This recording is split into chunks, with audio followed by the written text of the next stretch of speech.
Di sini teman-teman, pada klip ini bisa teman-teman lihat bahwa pemain Arab Saudi satu orang. Pemain timnas Indonesia ada 3, Witan, Arhan, Aldama. Terjadilah 3 lawan 1. Nah, jadi konsep penyerangan timnas Indonesia itu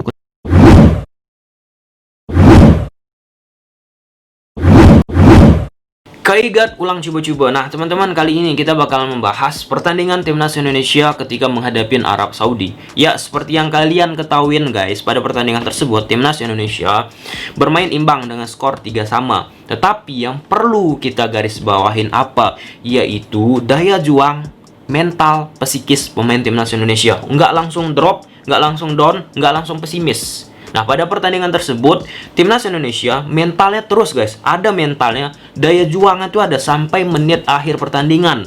Oleh karena itu, timnas Indonesia mampu pelan-pelan tuh, 1 gol dulu, kemudian terus 2 gol, kemudian terus 3 gol. Nah, ini mungkin ada anggapan seperti ini guys ya, ketika kita menonton timnas Indonesia, kalau sudah kalah telak nih babak pertama, pasti pesimis muncul tuh. Ah, ini nggak mungkin lagi menang timnas Indonesia. Ah, ini nggak mungkin lagi imbang buat timnas Indonesia. Ya, pada pertandingan timnas Indonesia menghadapi Arab Saudi, itu dipatahkan oleh Sintayong, anak asuh Sintayong, yaitu terus menekan sampai menit akhir 90.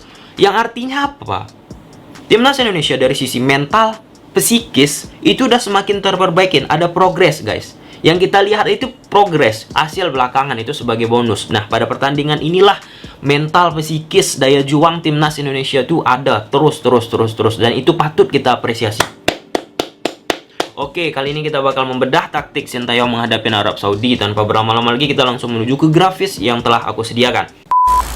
Di sini teman-teman, timnas Indonesia menggunakan pola yang sama 4-4-2. Nah, kita langsung menuju ke timnas Indonesia yang bakal aku sampaikan ada 4 poin. Yang pertama, timnas Indonesia tetap menggunakan 4-4-2, yang dimana 4-4-2-nya nggak terlalu ke dalam kembali guys ya. Nggak terlalu dalam. Patari contohnya ataupun Jauhari turun ke bawah, Witan, Zakiri turun ke bawah, dan khususnya 2 striker timnas Indonesia, Patari dan Jauhari tidak melakukan kembali seperti ini. Terlalu ke dalam banget nunggunya. Sekarang mereka bermain dengan mid block. Nah, gimana maksudnya? Yaitu ketika Fatari sudah berani menekan pemain-pemain Arab Saudi mulai dari garis permainan Arab Saudi. Nah, jadi secara sederhananya pemain timnas Indonesia sudah berani nih melewatin garis tengah lapangan. Sebenarnya ini udah dilakukan ketika menghadapi Kroasia. Pada pertandingan ini kembali lebih dimantapkan lagi dalam sisi pressing yang dilakukan oleh timnas Indonesia itu sendiri. Itu yang pertama terlebih dahulu guys ya. Permainan timnas Indonesia 4-4-2-nya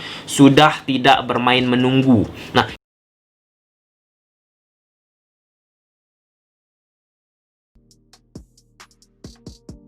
ya, di sini teman-teman, timnas Indonesia tetap menggunakan pola yang sama, yaitu pola 4-4-2. Di depan ada Fatari dan Jauhari berdampingan. Kemudian disokong oleh 4 gelandang, ada Zakiri, David, Aldama, Witan, Sulaiman. Kemudian ada 4 back di belakang, ada Yuda Febrian, Komang Triwiguna, Ahmad Rusadi, dan Arhan. Kemudian di posisi penjaga gawang tetap dipercayain Sintayong kepada Adi Satrio. Nah, di sini teman-teman, David Maulana dan Aldama sebagai double pivot. David Maulana pada pertandingan kali ini didampingin oleh Aldama, dan ini sangat baik tentunya. Kenapa sangat baik? Karena Aldama sudah mengetahui sangat jauh karakteristik dari David Maulana itu sendiri teman-teman. Nah, pada pertandingan kali ini timnas Indonesia sudah tidak terlalu menunggu terlalu dalam. Pada pertandingan Bulgaria sangat dalam, sehingga ball possession sangat mudah dimainkan oleh Bulgaria. Ketika menghadapi Kroasia sudah sangat berubah, dan pada pertandingan ini juga timnas Indonesia sudah tidak terlalu menunggu sangat dalam. Kita bisa perhatikan Patari dan Jauhari teman-teman sudah melewatin garis tengah lapangan, yang artinya pressing sudah ingin dilakukan oleh Sintayong sejak di daerah permainan timnas Arab Saudi itu sendiri. Yang kedua, pressing yang dilakukan timnas Indonesia cukup menyulitkan pemain-pemain Arab Saudi. Yang artinya apa kembali? Timnas Indonesia udah memperbaiki dari sisi pressing. Mereka, timnas Indonesia, nggak hanya mengandalkan satu pemain doang. Misal, DMF Arab Saudi megang bola, Jauhari mempressing, teman yang lain menunggu. Sekarang enggak guys, enggak. Contoh nih guys, DMF memegang bola dan kemudian memberikan umpan ke LWF ataupun gelandang sebelah kiri ataupun penyerang sebelah kiri. Pemain Indonesia kemudian langsung mengejar mempressing bahkan 2-3 pemain. Contoh Arhan, Witan, Aldama mempressure satu pemain timnas Arab Saudi tersebut, yang kemudian pemain Arab Saudi tersebut tertekan dan tidak mampu melakukan passing di bawah tekanan, dan kembali bola tersebut didapat oleh pemain timnas Indonesia, yang artinya pressing timnas Indonesia itu udah bermain kolektif, khususnya ketika pemain Arab Saudi masuk ke area permainan timnas Indonesia, guys ya. Sampai situ jelas, guys ya.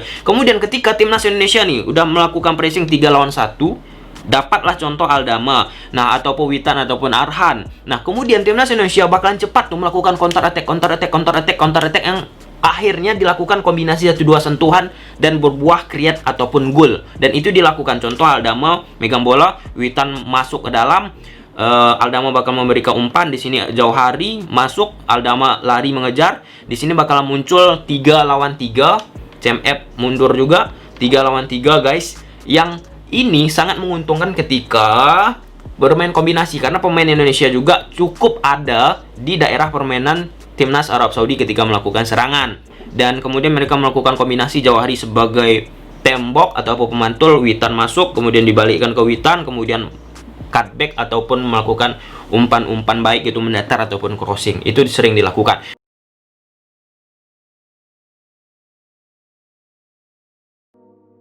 Di sini teman-teman, pada klip ini bisa teman-teman lihat bahwa pemain Arab Saudi 1 orang. Pemain timnas Indonesia ada 3, Witan, Arhan, Aldama. Terjadilah 3 lawan 1. Nah, jadi konsep penyerangan timnas Indonesia itu ketika timnas lawan masuk ke daerah permainan timnas Indonesia bakal langsung reaktif, bereaksi, melakukan pressing kencang. Nah, tujuannya apa? Ketika mereka melakukan pressing kencang, mereka bakalan cepat timnas Indonesia mendapatkan bola. Pressing yang dimaksud di sini, guys, nggak hanya mengandalkan satu pemain. Di sini bakalan harus bermain pressing dengan kolektif, bersama-sama dengan sistem organisasi, dan pada pertandingan ini dilakukan, guys. Ini sangat-sangat luar biasa. Kemudian dengan menangnya jumlah pemain, maka bola itu bakal mudah direbut dan langsung menuju ke depan untuk melakukan kombinasi 1-2 sentuhan. Ingat, guys, garis bawahin ya, penyerangan timnas Indonesia melakukan pressing ketika lawan masuk ke daerah permainan timnas Indonesia, dan kemudian melakukan counter attack cepat dan kombinasi 1-2 sentuhan yang sangat cepat dan mencoba membuat create itu sendiri. Nah, di sini teman-teman bisa kita perhatikan David Maulana mencoba memberikan umpan ke Witan. Nah, di sini pemain Arab Saudi terlambat melakukan reorganisasi pertahanan, sehingga pertahanan Arab Saudi sangat lemah ketika dilakukan counter attack dan kombinasi 1-2. Dan ini berkali-kali, guys. Reorganisasi pertahanan timnas Arab Saudi sangat lambat, sehingga kombinasi dan permainan cepat timnas Indonesia sangat unggul pada pertandingan kali ini.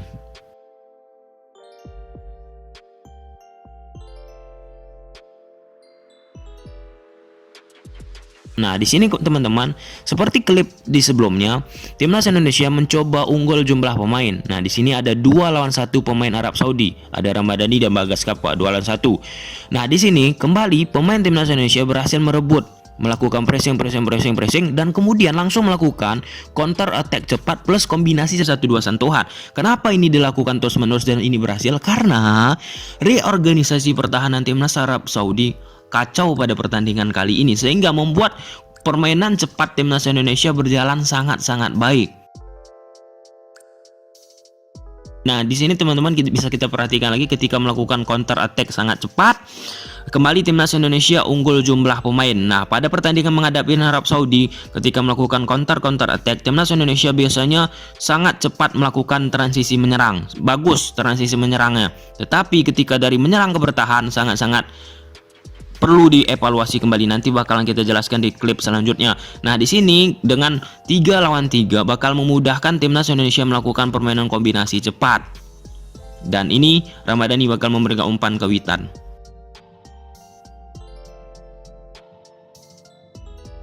Nah, di sini guys, kembali Andi Irfan melakukan lemparan ke dalam yang cepat.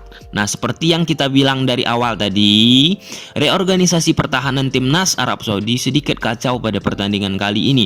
Sehingga ketika menghadapi permainan cepat timnas Indonesia, lini belakang dari Arab Saudi terlalu sering kocar-kacir.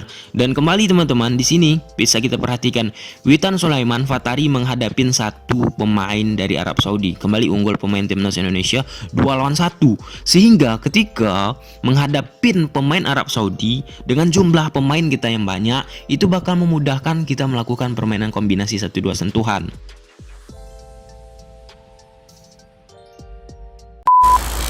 Kemudian ada sedikit hal yang perlu diperbaikin, yaitu apa guys? Ketika timnas Indonesia melakukan serangan terus-menerus, khususnya transisi dari menyerang ke bertahan. Fatari menyerang, Johari menyerang, David menyerang, Witan menyerang. Di sini mundur orang nih guys ya, LWF, Zakiri menyerang, Aldama menyerang, masuk nih ke dalam. Nah, di sini guys, nggak ada pemain timnas Indonesia yang mampu men-screening, yang mampu memfilter pemain-pemain dari Arab Saudi ini. Nah, kenapa aku bilang seperti itu guys? Ketika menyerang ke bertahan timnas ya, contoh Aldama megang bola, David ini sebagai double pivot. Nah, mereka ini guys nggak ada yang mampu mengcovering, menutup area-area di sini ketika mereka melakukan serangan, khususnya secara umum gelandang-gelandang timnas Indonesia. Nah, oleh sebab itu ketika putus bola dari posisi Aldama ataupun David, bola tersebut langsung bakalan diberikan pemain Arab Saudi ke posisi pemain-pemain Arab Saudi yang di depan, tanpa ada pemain gelandang yang memutus. Nah, di sini pemain Arab Saudi bakalan langsung head to head dengan pemain-pemain belakang timnas Indonesia, dan ini riskan banget, langsung berhadapan dengan pemain belakang timnas Indonesia tanpa ada gelandang pemutus terlebih dahulu, ataupun gelandang bertahan, ataupun screening pertahanan belakang timnas Indonesia, dan itu perlu diperbaiki.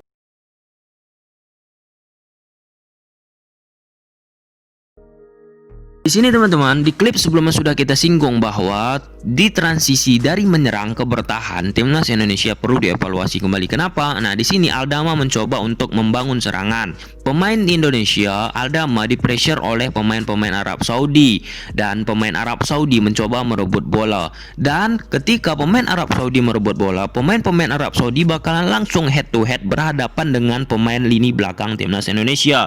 Gak ada double pivot ataupun gelandang bertahan ataupun gelandang-gelandang timnas Indonesia yang melakukan covering filter terhadap pemain-pemain Arab Saudi itu sendiri. Sangat mudah langsung head to head dengan lini belakang timnas Indonesia, dan ini sangat-sangat berbahaya tentunya. Berkali-kali ini dimanfaatkan oleh timnas Arab Saudi itu sendiri. Nah, bisa kalian perhatikan teman-teman, di sini pemain Arab Saudi bawa bola tanpa ada yang menjaga ataupun menjadi screening terhadap lini belakang timnas Indonesia. David Maulana dan Aldama telat teman-teman kan ketika melakukan transisi. Dan ini sebenarnya transisi menyerang ke bertahan ini telat ini udah dilakukan sejak menghadapi Kroasia puncaknya, karena pada saat itu dieksplor mati-matian oleh Kroasia, sehingga banyak banget gol dari posisi David Maulana maupun Trisnanda ataupun Aldama. Nah, dari antar lini tengah timnas Indonesia ke lini belakang timnas di Indonesia itu sendiri, dan pada pertandingan ini kembali dieksploitasi.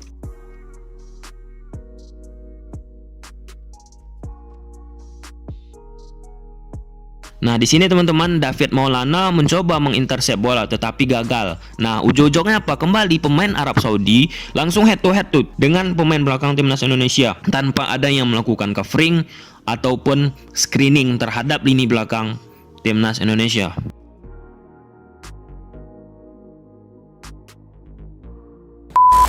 Dan satu guys yang menjadi daya tarik pada pertandingan tersebut, yaitu build up timnas Indonesia yang fantastis menurutku guys. Dari belakang penjaga gawang, dari back gelandang, kemudian goal striker. Itu luar biasa guys, diperbaikin drastis oleh Sintayong.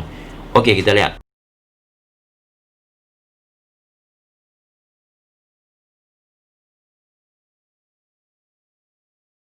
Di sini teman-teman, build up yang sangat luar biasa dilakukan oleh pemain timnas Indonesia. Ya, dari posisi penjaga gawang tanpa sedikit pun disentuh oleh pemain Arab Saudi dan berbuah gol. Nah, di sini 4 pemain timnas Indonesia menghadapi 1 pemain Arab Saudi, kembali unggul jumlah pemain, dan ini sangat mudah. Kemudian timnas Indonesia membangun serangan. Nah, kemudian David Maulana melakukan switch to play, melakukan permainan mengubah arah bola tersebut ke sisi kanan, yang dimana Andi Irfan tanpa ada yang mempressure terlalu high.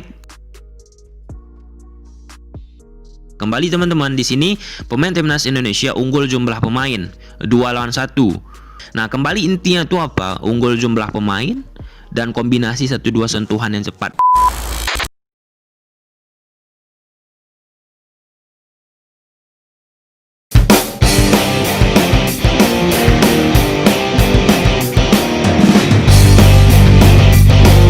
Oke guys, sampai sini aja video. Jadi intinya apa? Ini nggak nyangka sih aku guys ya, apa yang kita bahas di video-video sebelumnya, membedah taktik menghadapi Bulgaria, Kroasia. Kalau kalian mengikuti guys ya, betul-betul diubah oleh Sintayong. Aku kritik dari build up, diubah. Serius guys, kok coba kalian nonton, diubah. Kemudian double pivot, diubah. Kemudian adanya gap antara double pivot dan lini belakang, diubah. Kemudian cara penyerangan kombinasi 1-2 sentuhan, memanfaatkan kecepatan lebih, diintensitaskan lebih tinggi, diubah dan dilakukan oleh Sintayong. Dan terakhir, pressing yang aku maksud kita bahas sebelumnya, untuk dilakukan lebih kolektif, lebih secara organisasi sistem, diubah dan dilakukan seperti itu. Sekarang kolektif mengikuti sistem organisasi dan akhirnya menghasilkan hal manis. Coba kalian nonton, nggak bohong aku guys. Dan PR untuk pada pertandingan tadi, yaitu transisi dari menyerang ke bertahan, itu lagi guys yang perlu diperbaikin oleh Sintayong. Mungkin salah satunya karena udah keletihan banget sih, karena intensitas pertandingan pada permainan kali ini ataupun turnamen kali ini, jarak waktu nggak ada waktu istirahat kan, terus-terusan, sehingga recovery yang didapat oleh pemain timnas Indonesia juga sedikit. Dan ya nggak apa-apa, yang penting ke depan lebih baik. Dari sisi build up udah terperbaikin, dari sisi bagaimana cara menyerang udah terlihat guys gambaran apa yang diinginkan oleh Sintayong. Kombinasi permainan 1-2 sentuhan udah mantap, permainan kecepatan udah mantap. Kalau bisa ditingkatkan lagi, tingkatkan lagi. Oke, sampai sini aja video. Kalau suka kan video ini, udah tahu apa harus kalian lakukan. See you di next video, bye.